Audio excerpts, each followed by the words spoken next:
cardiac arrest. Oh, nice. Had all my stuff in the car.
All right, I've got somebody connected on, it says 1+ LE2127. Gentlemen, can you tell me your name, please?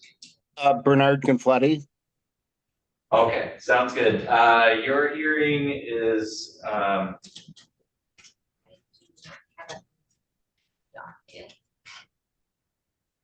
just gonna put you on hold for 1 second, Mr. Confletti, okay?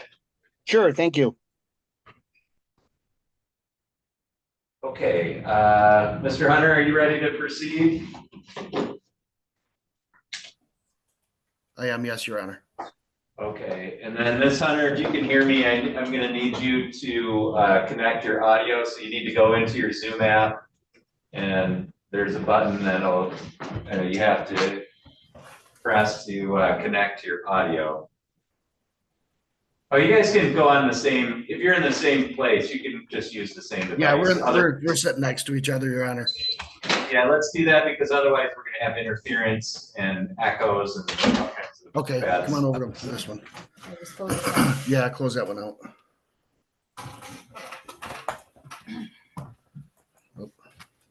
Okay, great. Yeah, when you have devices in rooms right next to each other, it doesn't work well with the electronics, so. Okay, so we'll go on the record in Hunter versus Hunter. This is case number 2311485. The record should reflect that we have both parties connected here by Zoom video. This is the date and time set for a final hearing in this matter. I do have a proposed judgment that's been submitted by the parties.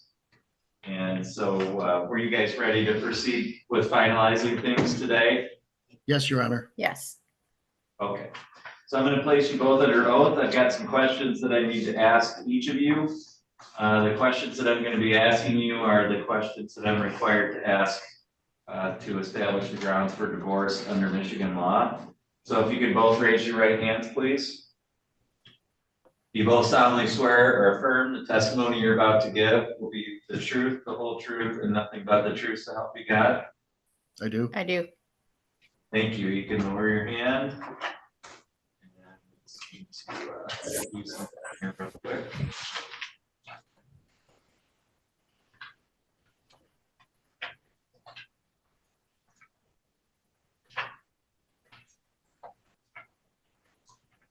Okay, and do you guys know what is the status? I'm just looking at the file here. It looks like there was a friend of the court was going to conduct a child support review that's dated at the end of March. Has that been completed, do you know? It has been completed and we're trying to opt out a friend of the court. Okay. All right, so just so you know, we're going to go through the proofs here today, but I will need to have that issue finalized before everything will be done, okay? Okay.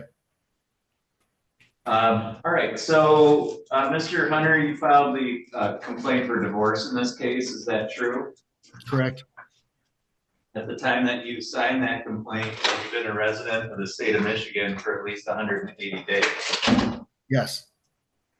Have you been a resident of Crawford County for at least 10 days? Yes. In that complaint, there's a statement that indicates that there's been a breakdown of your marriage relationship such that the objects of matrimony have been destroyed and there remained no reasonable likelihood that the marriage could be preserved. Was that true when you signed that complaint? Yes, Your Honor. Does that remain true today? Yes, sir. Okay. And there's one child that was born in the marriage, is that correct? That is correct. And under the judgment of divorce, you and Miss Hunter would be sharing both joint legal and physical custody with essentially equal time between the two of you, or as you otherwise agree with your child. Is that correct? That is correct. Okay. And as I said, we'll still need to address the issue of child support once. Do you guys have a hearing date set for that to opt out, or do you know what the current status? No, I don't believe we have a hearing date set. We got the recommendation in the mail, and that's, I think, about as far as it's gotten with it. Mhm. Okay, so again, I'm gonna ask you to contact friend of the court here yet this afternoon, so that you can get that process taken care of. Yes, sir. But we'll proceed with taking the proofs today. Okay, moving on. In terms of any assets or debts of the marriage, that's provided for here in these addendums that you guys have attached to the proposed judgment. Is that correct? That is correct. And you and Ms. Hunter have agreed on all issues with regarding dividing up the marital assets and debts. Yes, Your Honor. Mr. Hunter, under the judgment of divorce, you were not going to be receiving any alimony or spousal support. Is that correct? That would be correct. You understand that you would be waiving that forever and that you would not be able to come back later and ask the court for that. Correct.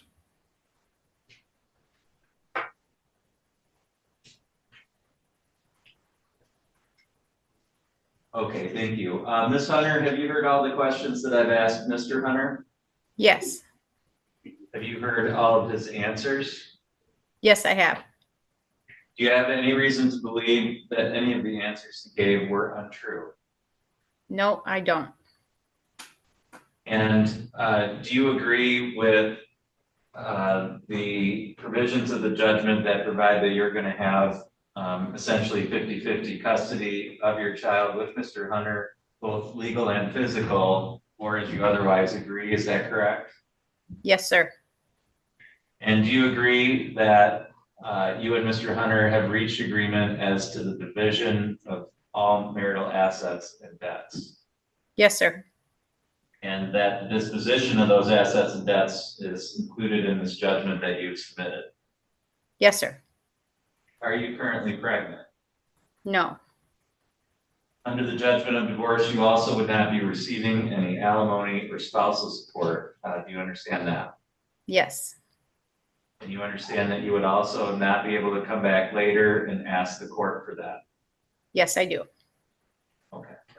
All right, thank you. The court finds that the statutory grounds for divorce have been met by the testimony of the parties.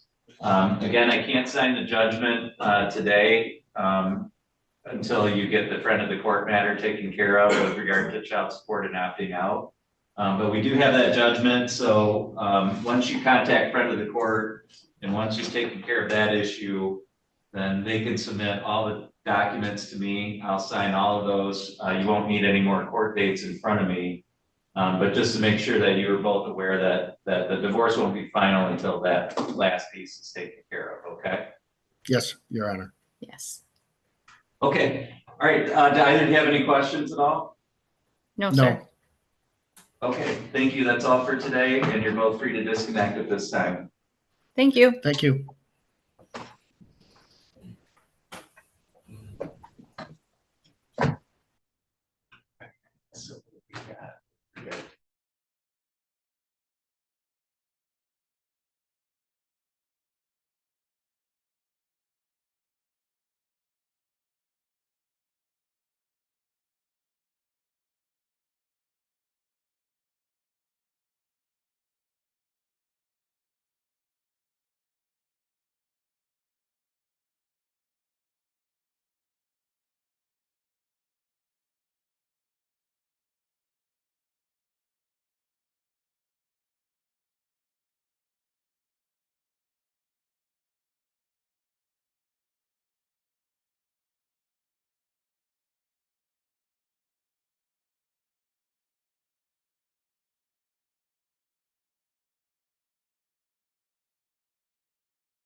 All right, Mr. Conflitti, are you able to hear me okay? Yes, So I looked at because we didn't have a hearing for your case set on the docket today, so the court clerk just checked it with the file and it appears that the state was taken down because the parties reached a settlement. The final order was entered on May 3rd. okay. Yes, I didn't have confirmation that my sister's attorney had filed the paperwork, so I thought it would be better to show up here than assume that, he did and miss you in case it didn't happen. So I'm sorry if I'm wasting your time. I'd like to thank you though for allowing me to go to mediation. The people were very friendly, very nice, and they really, they made us able to speak to each other, my sister and I. So thank you. And again, I'm sorry if I didn't mean to waste your time here. No, you're not wasting our time at all, and it's actually nice that you showed up just in case. A lot of times people don't show up even when they're supposed to, so it's Right. refreshing to have someone err on the side of caution. So I appreciate that, and I'm glad that that mediation process was good and worked well for you. Okay, all right. Thank you ever so much. You have a great day. Thanks, you too. Yes, bye-bye. Bye. All right, let's turn this off.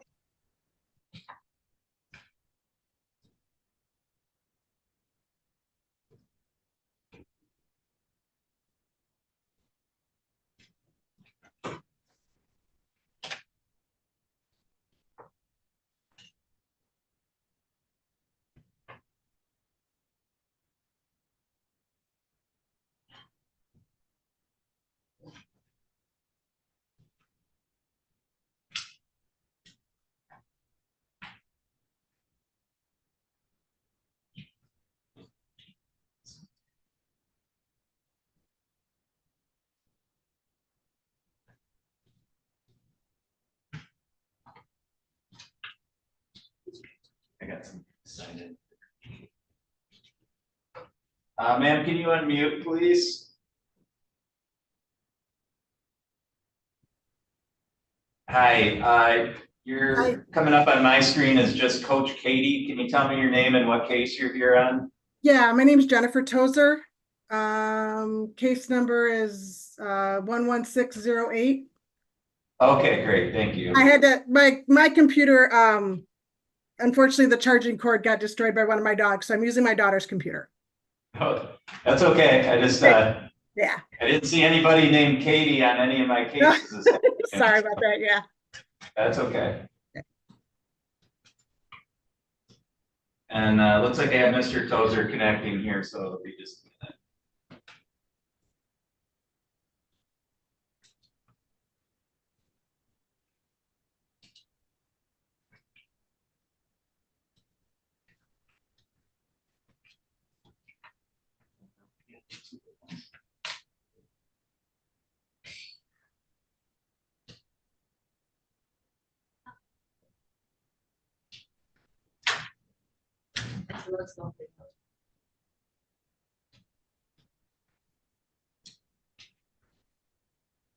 Yeah, Friday.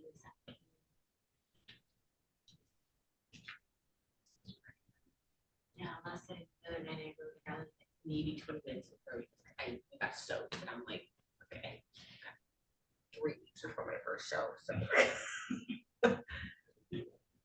Like,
It looks like Mr. Tozer's having some problems connecting, so if you can just hold on for a minute, Tozer.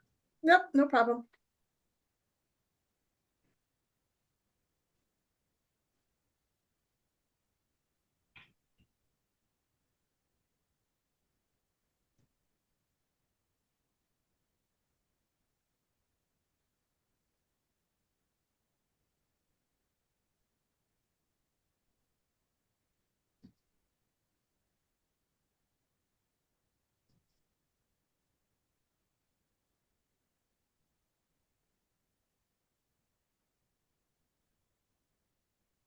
He's calling me actually.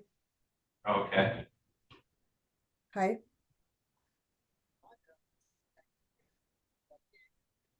I don't know what your computer is like, so I'm using Katie's computer, so. I had a little video icon that I had to click on.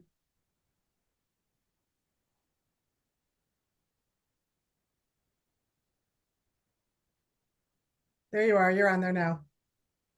Okay, then, yeah, then he just needs to unmute. Can I hang up now? I think so. Okay, you yeah, All right. I can hear you. Okay.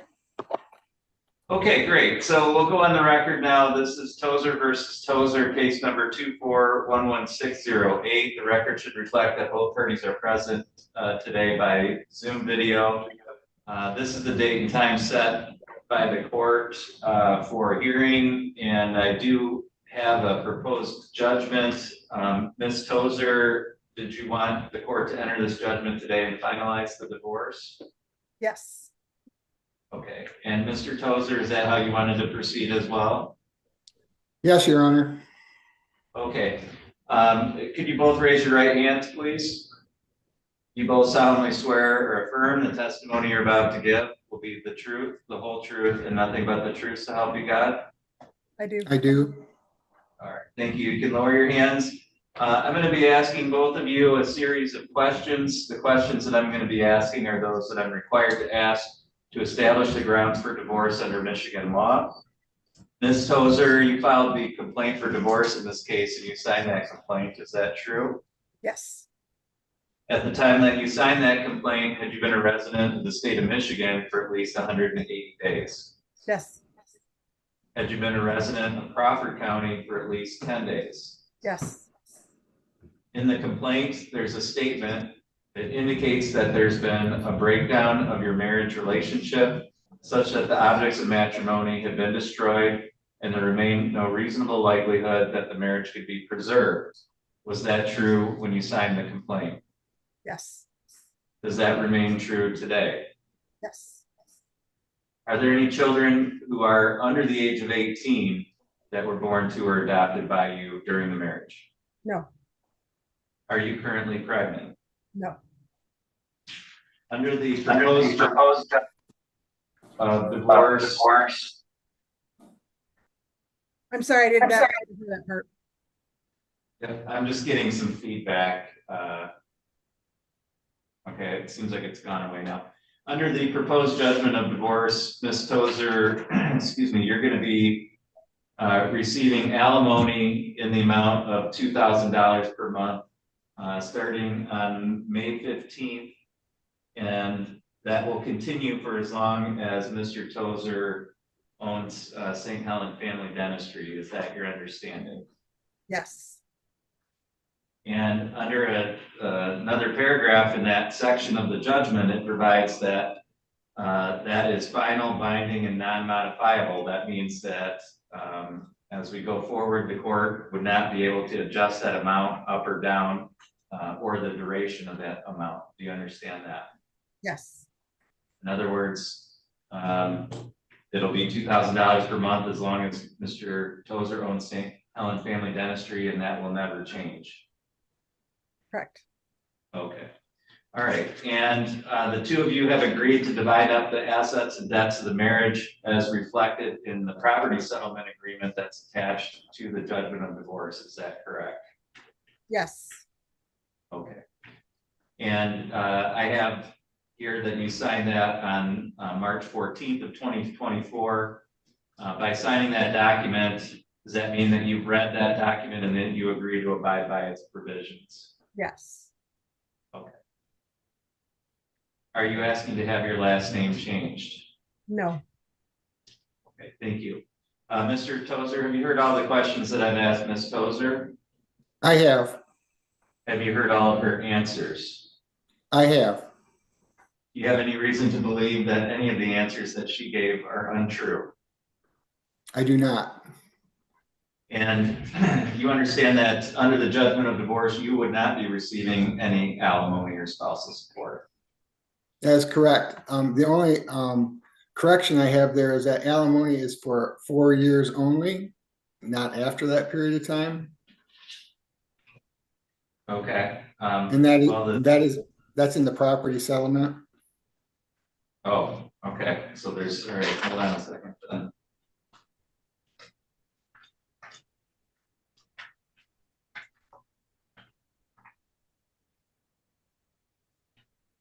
It's not alimony, it's spousal support and for the equity of the property settlement. First year would be considered alimony, but after that, it's not.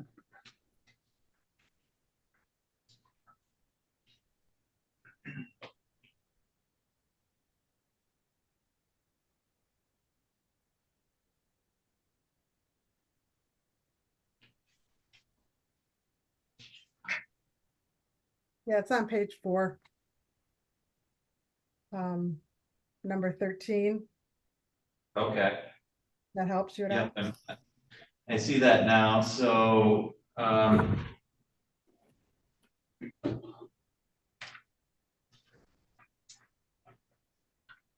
the judgment of divorce, which is even though the property settlement is attached to the judgment, they're really two separate documents. So, and if they're going to have provisions that cover the same asset, then they need to, they need to be, they need to read the same. So, I mean, there's a couple different options how we can proceed. If you want me to edit the judgment, page 204, where it's states spousal support and alimony. I mean, I can adjust that, but right now those are two really different things and would have different impacts legally to both of you. So can't have inconsistent provisions, I guess is what I'm saying. So how do you both want to proceed with that? I'd say amend the consent so it matches the property settlement. Yeah. All right, Mr. Tozer, do you have any objection to that? I do not. Okay, so what I'm gonna do is in the judgment where it says spousal support or alimony, and that's on page 204.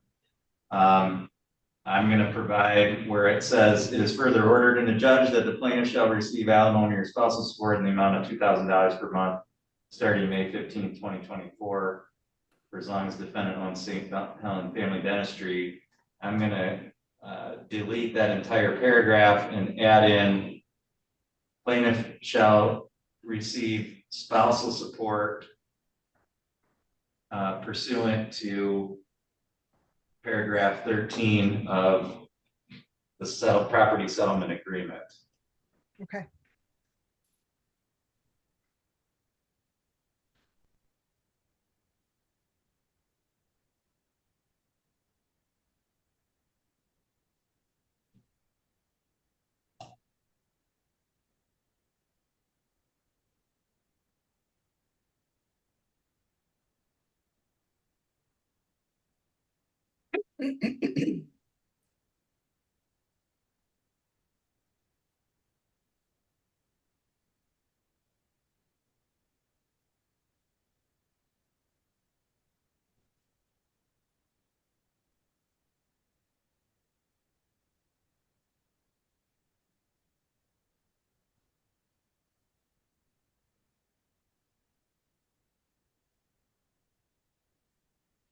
Okay, Mr. Tozer, do you have any objection to that? I do not, as long as it follows the property settlement agreement with regards to that particular section, no. Okay. All right. Okay. And Mr. Tozer, with regard to that property settlement agreement, you have reviewed that and you also signed that dated March 14th of 2024. Is that correct? That is correct. And by signing that document, is it your intent to agree to all the terms and abide by those in that property settlement agreement? All right, thank you. Okay, the court finds that the statutory grounds for divorce have been met by the testimony of both parties. I've reviewed the proposed judgment, find that it's equitable and otherwise contains all the provisions required by statute and court rule. The court will grant the divorce. I've signed that judgment, and I see that you provided for copies to be sent out. Ms. Tozer, do you have any questions at all? No, I do not.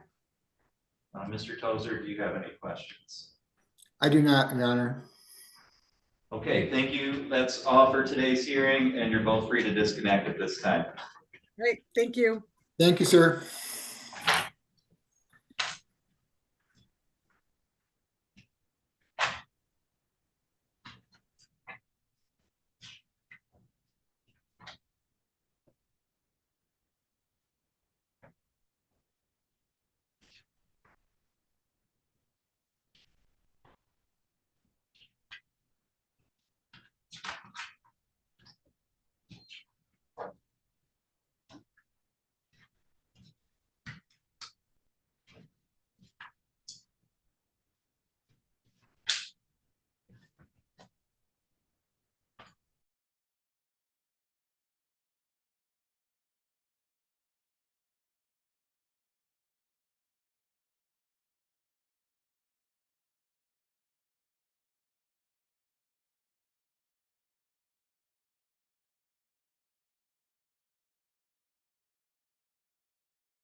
Ms. Whitman, are you able to hear me okay?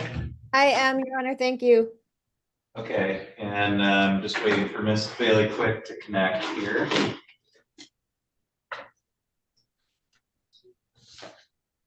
Oh,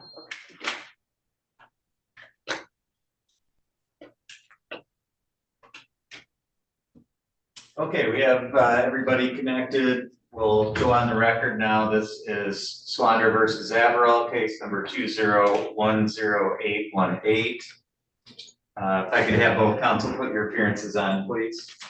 Melissa Whitman here for Ryan Zaval. Ms. Bailey Quick, you're muted. Sorry. Miranda Bailey Quick on behalf of Alli Swander. Thank you. The record should reflect, we also have Ms. Robinson from front of the court present here in the courtroom today. This is set for a status conference in this case. Frankly, I mean, I took a look at the file. I'm not sure exactly where we're at with this. So Ms. Bailey Quick, I guess on behalf of plaintiff.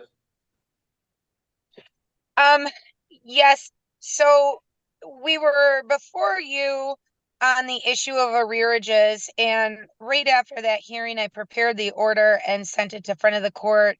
They sent back suggestions regarding changes. I made those changes and sent them off to Ms. Whitman, who then shared them with our client.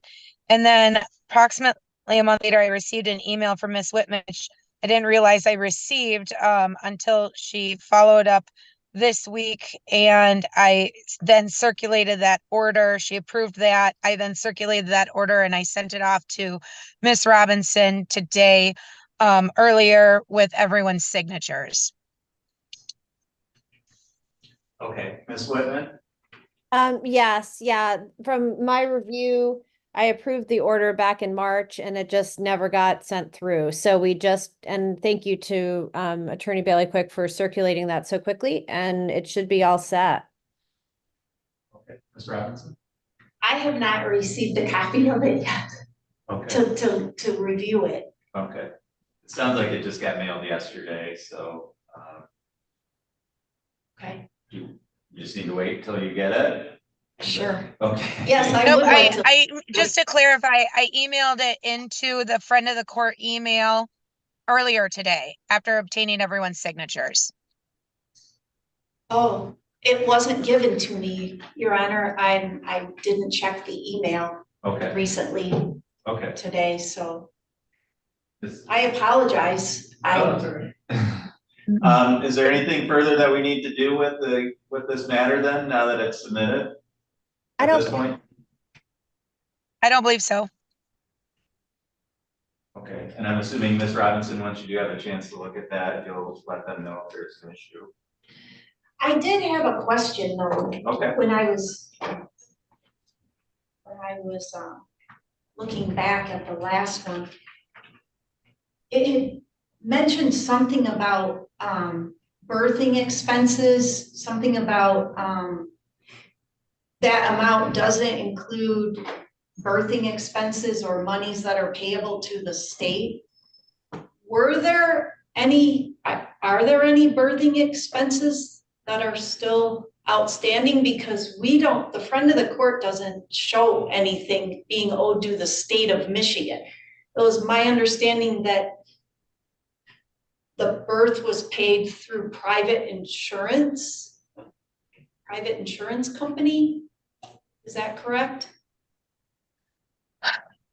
I'm not sure if it was through a private insurance company. There was previously birthing expenses, confinement expenses in the original front of the court order. And it is my understanding from a thorough review of all of the hearings in this case, when I wasn't involved, is that my client, when the case was opted out, paid all of the fees that was owed on behalf of Mr. Zaval to the state of Michigan. So up until they opted back in, all of the fees were paid to the state. So does that mean that there is nothing outstanding right now in that case?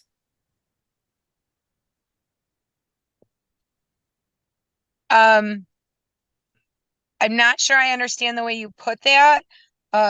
Because the arrears order only addressed the child support amount. It did not address the birthing expenses. I guess my question is the understanding that she would be repaid the birthing expenses as part of the arrearage or not? I guess I agree with Ms. Robinson. It's a question that we need clarification on. That was part of an original order. We didn't, as far as I understood it, we didn't touch or address that. We only addressed the issues of arrearages. But there's language in the current order that we just submitted that it doesn't address, right? It carves out, those are separate. But now looking at separate, it shouldn't be an issue anyway because there are no outstanding expenses. There are no outstanding expenses to the state, but there was an order for confinement expenses. Okay. And I don't know But- what the order said, do you? What's that? I guess Ms. Robinson is asking, she doesn't seem to be aware of what that previous order said that would be preserved, I suppose. Is that, maybe I'm misstating, Ms. Robinson, your question?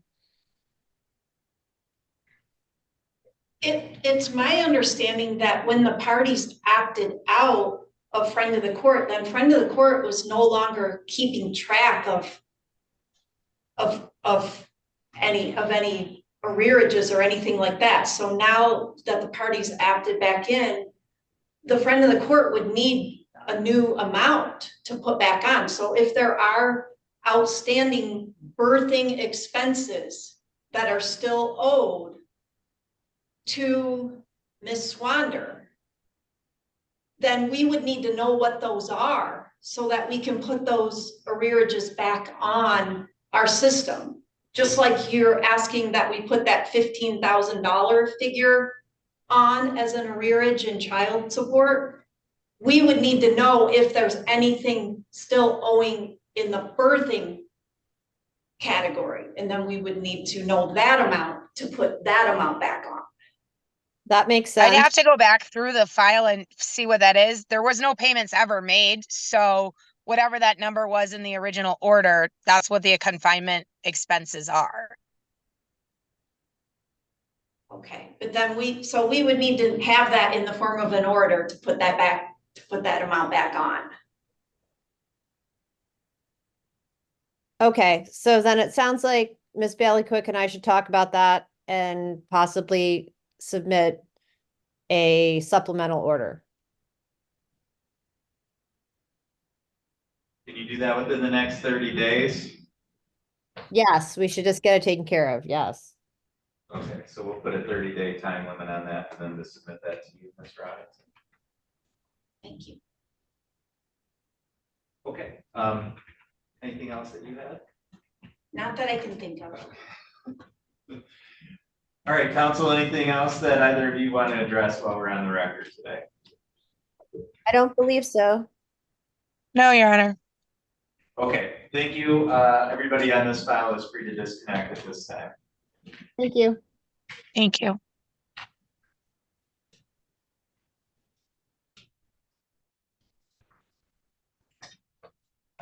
Thanks.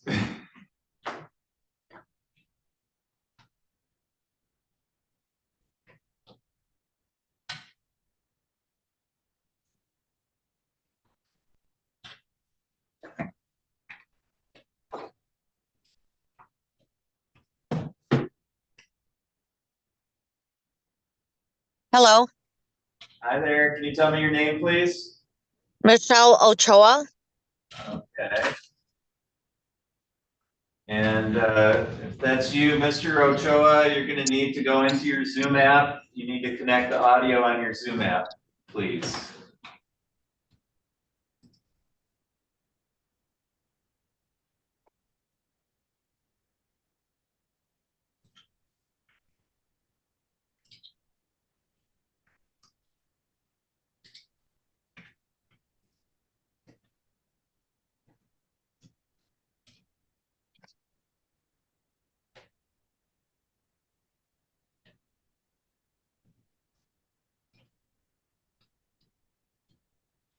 Okay, and now you just need to unmute.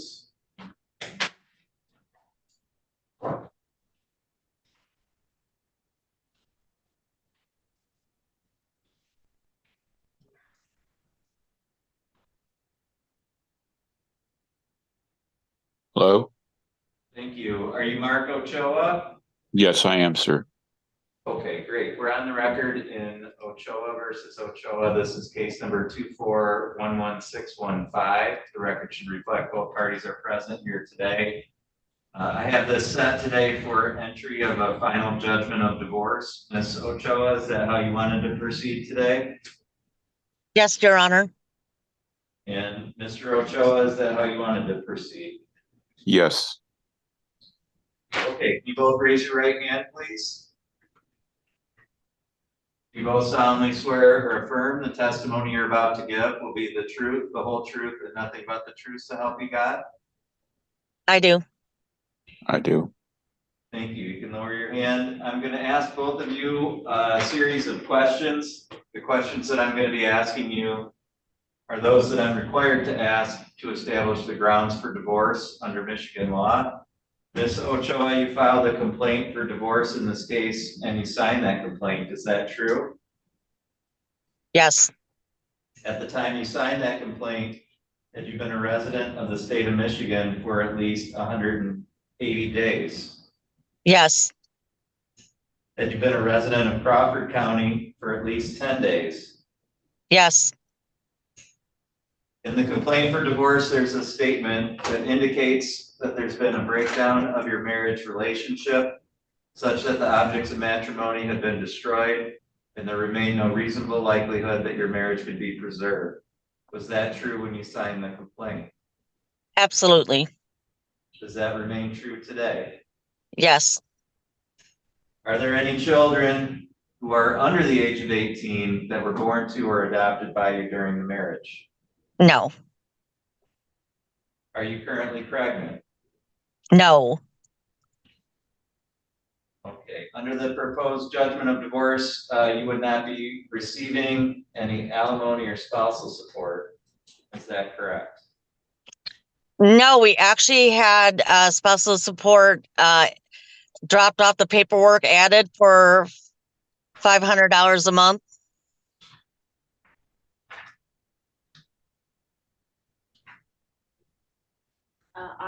What you have is. When did you drop that off? That was dropped off about 40 days or 45 days after the filing of the divorce. Mr. Ochoa, are you, oh, I see, okay. Mr. Ochoa, are you agreeing to pay spousal support in this case? Yeah, that was $500 a month Okay. for 2 years.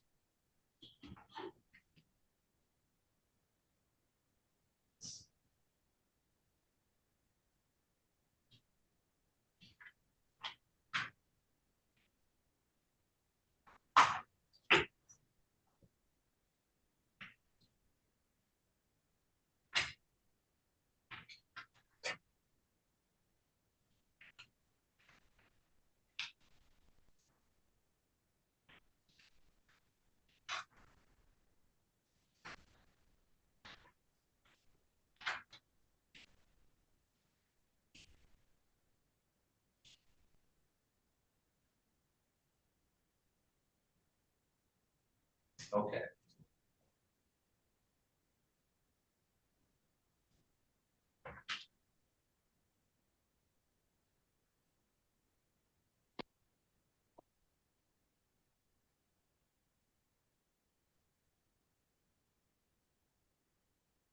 Okay, all right. And then I have here an addendum which sets out the assets and debts. And did you both want me to attach that to the judgment of divorce? Yes. Yeah, that's fine. Okay. All right. And in terms of the assets and debts of the marriage, Ms. Ochoa, do you agree that you and Mr. Ochoa have agreed on how to divide up all of those things? Yes. Okay. Yes. All right. And you don't own any real estate or real property together, Miss Ochoa? No, we do not. Okay. All right. Mr. Ochoa, have you heard all the questions that I've asked Miss Ochoa? Yes. Have you heard all of her answers? Yes. Do you have any reason to believe that any of the answers that she gave were untrue? No, they are all true. Okay. And again, you're agreeing to pay that spousal support of $500 a month for 2 years. Yes. And you understand that you will not be receiving any kind of spousal support. Yes, I understand. Okay. All right. Ms. Ochoa, are you asking to have your last name changed? I did not, no. Okay. All right. The court finds that the statutory grounds for divorce have been met by the testimony of the parties. The court will grant the divorce. I'm signing that judgment with today's date. If either of you need a copy of that for your records, you can get that here at the clerk's office in Crawford County. Ms. Ochoa, do you have any questions at all? No, I do not. Mr. Ochoa, do you have any questions? No, I do not. Okay, thank you. That's all for today, and you're both free to disconnect at this time. Thank you, Your Honor. Thank you. Thank you.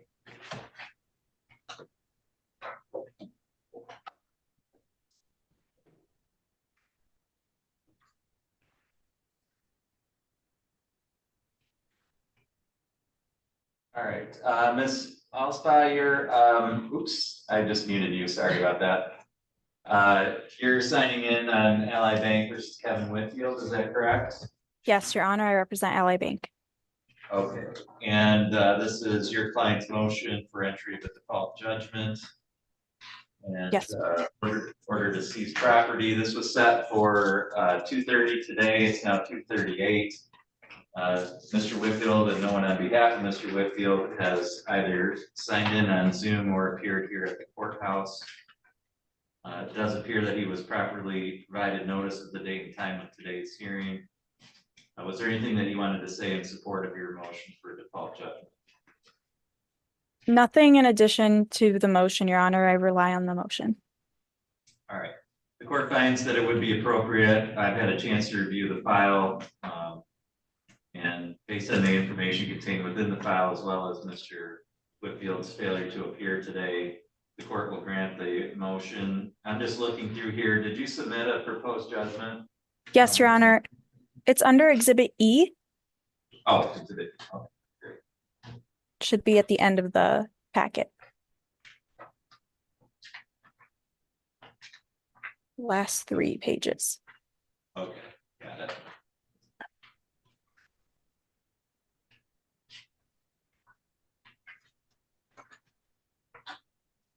Okay, I've separated that out. I will sign that judgment with today's date. Is there anything else that I can address for you on the record here today? Nothing else, Your Honor. Thank you. Okay, thank you. That's all for today's hearing, and you're free to disconnect. And All right, have a good day. Thank you. Bye-bye. Also, the court's afternoon docket. The court will be in recess until 9 a.m. tomorrow.